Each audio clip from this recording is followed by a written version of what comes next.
Let's talk today about an interesting misconception that many of us have about the Wild Wild West. We think of the Wild Wild West as a rowdy place with gunslingers shooting up the town and getting drunk in saloons and randomly shooting and having shooting duels and etc. We think of it as a quite a wild and dangerous place. The interesting thing is that actually it was wild and it was dangerous, but not necessarily as rowdy as we think it was. You see, today, if you walk along the streets of New York or Los Angeles or Detroit or any big city, you can meet a lot of rudeness. People pushing you, people disrespecting you, people robbing you, people assaulting other people on the subways, pushing people around. There were even cases where people just randomly sucker punch other strangers. There's a lot of rudeness when a bunch of strangers get confined in a small space. A lot of pushing, shoving. You never know what you're going to meet on the streets. Well, you would think it would be worse in the Wild West, but it wasn't. I was reading a book, I don't remember the title or the author as usual, about a young man who was raised in New York. And there was an expedition being planned by a museum to go to the Wild West to look for dinosaur fossils. And he very much wanted to go, but he wasn't an archaeologist. He had no studies in archaeology, but they needed a photographer on the expedition. And so he claimed to be a very good photographer, and they hired him. He had 3 or 4 months while the expedition prepared, and in those 3 or 4 months he went and studied photography and paid a very good photographer to teach him how to develop the photography plates. You know, this was way back in the 1800s or 1700s, no, 1800s, and or the sometime in the 1800s when photography was very complex.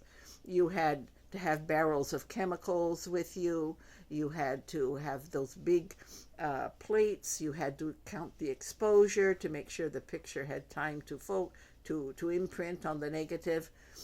The cameras were huge, etc.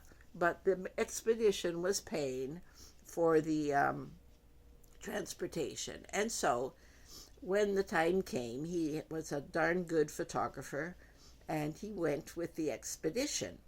Well, it turned out that they visited many wild, desolate places looking for dinosaur fossils, and they also visited towns. And here is what this New Yorker noticed. He said, "I have never seen more polite people than in the western towns where everybody is armed to the teeth. Two men would be walking along a boardwalk, a very narrow boardwalk, to avoid the mud in the streets. They would have a pistol on each hip, a rifle or a shotgun over their shoulder, and they would have knives in their belts. It was a violent place, and no place is more polite than the violent place in the Wild West." Why?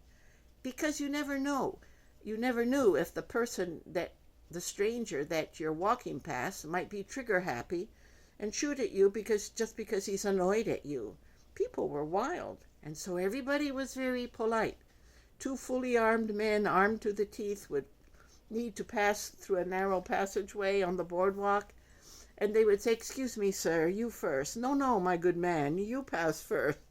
Everybody was extremely polite. If standing in line at the saloon, if you accidentally pushed or seemed to push the person in front of you, he would turn around and glare at you, and you would immediately say, "My deepest apologies, sir. I was actually pushed from behind." You didn't want to trigger anybody. You could get shot in an instant. And so it was a town of extremely wild, trigger happy people who were extremely polite to each other in order to avoid any untoward violence that they didn't want to be a part of. And I found this extremely amusing because many people today are rude because they have no consequences at all. They can be as rude as they want to people they don't know or barely know, and they can get away with it. What can the victim do? Except ignore it, or confronting a very rude person is pointless. You can't get through to them. And so there were forced good manners, extreme good manners in the wild, wild, violent West. That says something about guns and courtesy.